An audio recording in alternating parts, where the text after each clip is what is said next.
A mundet që avioni i rrëzuar në Indi të jetë provokuar nga inteligjencë artificiale? Është një teori e dal orët e fundit nga disa që mendojnë, janë teori konspirative, po e nënvizoj, që mendojnë që mund të jetë rrëzuar nga inteligjencë artificiale.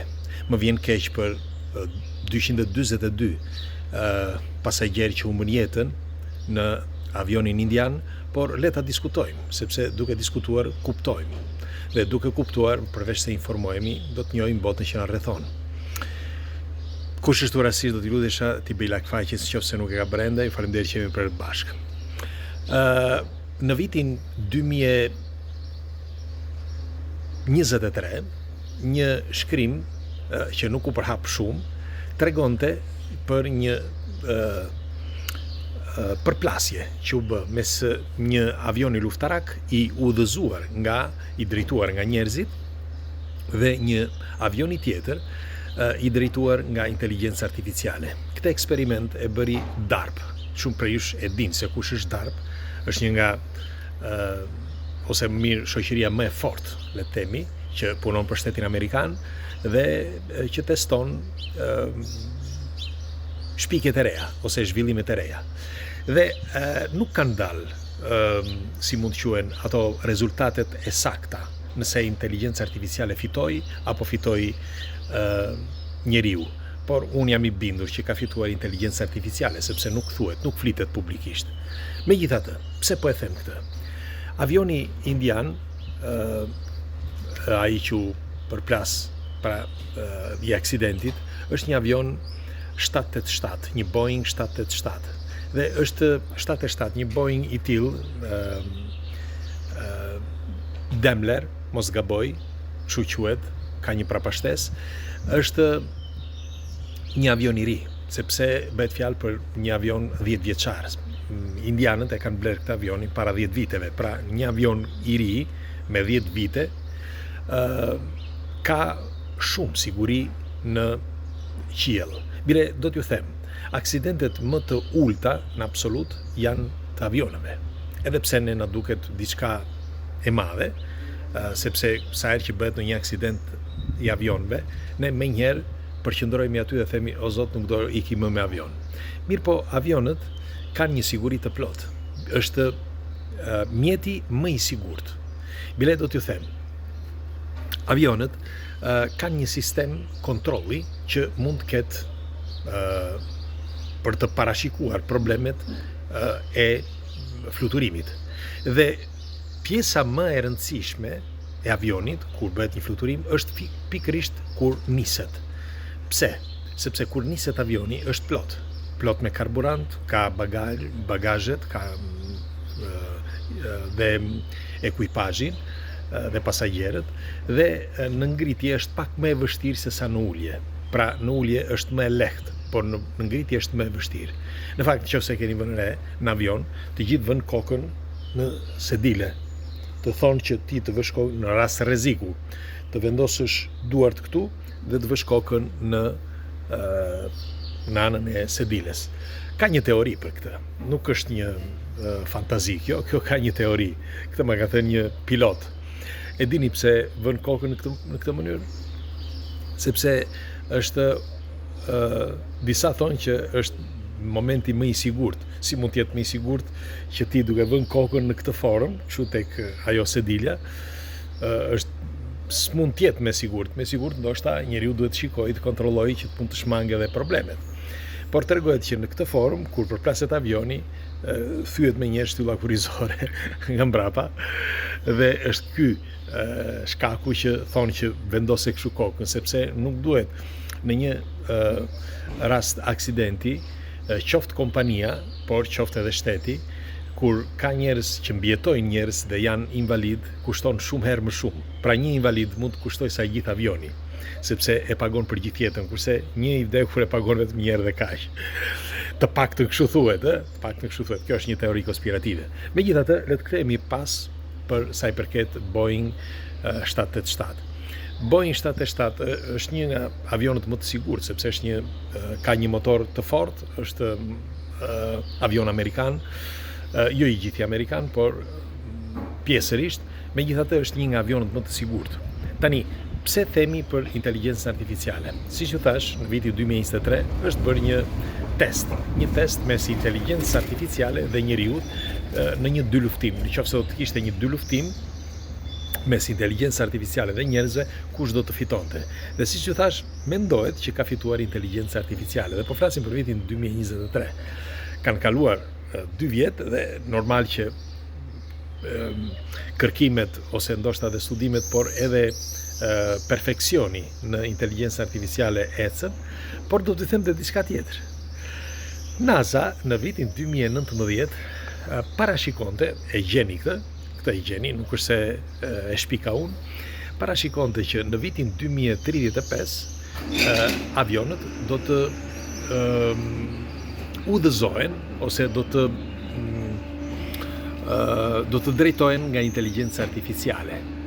Pra, çdo gjë do të kontrollohet nga inteligjenca artificiale. Tani, ç'është e vërteta, ne kemi arritur në një pikë që mendojmë që këto janë fantazi, por nga njëra anë keni vënë re që inteligjenca artificiale dhe me robotikën dhe me çdo gjë ka bërë hapa gjigante. Dhe tani le të kthehemi dhe sërish aty ku hapëm bisedën për sa i përket inteligjencës artificiale, nëse ka shkaktuar një problem të tillë me avionin e rrëzuar. Tregohet që sipas disa konspiracionistëve, normal këto nuk janë këto janë hipoteza. Tregohet që shkaktari absolut mund të ketë qenë pikërisht pra inteligjencë artificiale në ndonjë test që ka bërë ndonjë dikush që mund të ketë bërë ndonjë test, sepse në momentin që u ngrit avioni, disa hedhin fajin atyre flat ose si quhen atyre krahëve, në cepin e krahëve keni vënë re ato që hapen dhe mbyllen për të shtuar atë gjërsinë e krahëve të avionit. Mendoj që ato mbetën të hapura për një kohë të gjatë. Askush nuk e di sepse nuk mund ta shohësh larg, sepse në video mendohet që nga mënyra e lëvizjes së avionit mendohet që ato kanë mbetur të hapura. Mirpo avioni pati një mayday të menjëhershëm. Pra sa u ngrit avioni, menjëherë u kërkua ndihmë, mayday. Dhe tani kur të merret kutia e zezë, do kuptohet përfundimisht se çfarë problemi është. Por që të dy motorat kanë pësuar defekt. Dhe këto dy motorat kanë patur këtë defekt që mendohet që nuk ka funksionuar asnjëri dhe as tjetri. Dhe në këtë moment, pra në momentin që humbet, sepse ngrihet avioni dhe menjëherë sa u ngrit humbi forcën. Dhe dihet që në këtë moment kur humbet forcën, ai fillon dhe rrëzohet. Rrëzohet sepse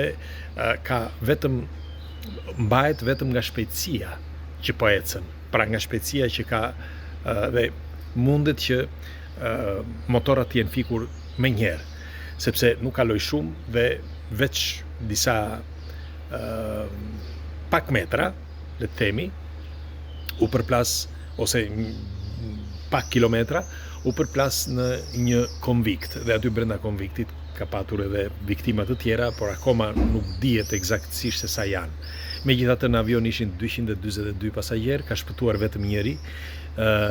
Nuk dihet se si, ky që ka shpëtuar gjendej i ulur në vendin A11. Pasagjeri i shpëtuar është ende në shok, sepse asaj vet nuk e di se si ka shpëtuar. Tregon që unë nuk e di si shpëtova, po ja u tregoj juve, por nuk di. Megjithatë, ajo që dua të them që në një moment kur humbasin forcën të dy motorat, ka diçka të dyshimt, sepse zakonisht kur një avion nëse ka probleme, zakonisht ka në një motor, ose në krah, ose diçka, pra një problem i vetëm. Kurse në këtë rast, sikur të mund të ketë patur një fikje totale të gjitha aparaturave.